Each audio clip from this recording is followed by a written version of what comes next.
Toujours en course dans les traîtres, Charlotte de Turckheim nous a confié dans une interview ce qu'il se passait entre les candidats une fois les caméras éteintes. Les personnalités engagées dans les traîtres, le jeu estival de M6, continuent de chercher qui sont les taupes au sein de leur groupe. Jusqu'à présent, tous les éliminés étaient des loyaux, ce qui a commencé à créer un climat orageux au château de Val. La semaine passée, la chaîne nous laissait sur un insoutenable suspense. Lors de la table ronde, 2 joueurs étaient à égalité.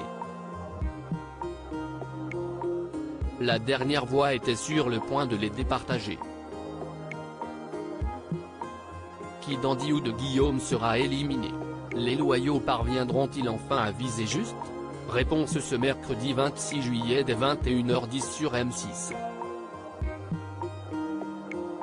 Mais pendant que les stratégies se mettent en place, la bonne ambiance des débuts laisse peu à peu place à des jeux d'influence. Une atmosphère de plus en plus désagréable, dont nous a fait part Charlotte de Turckheim dans une interview. Certains candidats faisaient pression, Charlotte de Turckheim sans filtre sur les coulisses des traîtres pour convaincre, les candidats des traîtres n'ont pas opté pour les mêmes techniques.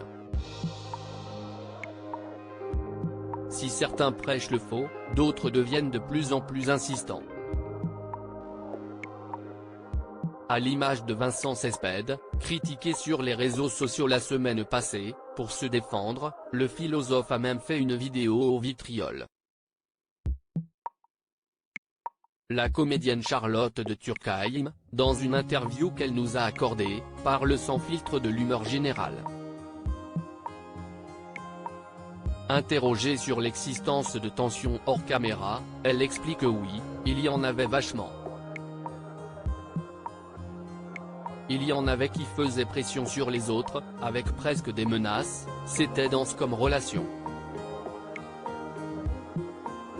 Avant de clore le sujet, elle ajoute c'était comme une étude sociologique sur la manière dont les gens se découvraient jour après jour. Je me demandais toujours dans quoi Laura Flessel, Jean Lassalle et moi nous étions embarqués.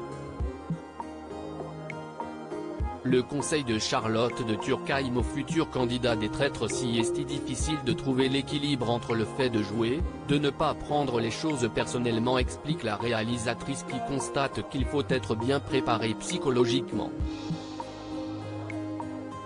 Je ne sais pas à qui je pourrais conseiller ce jeu.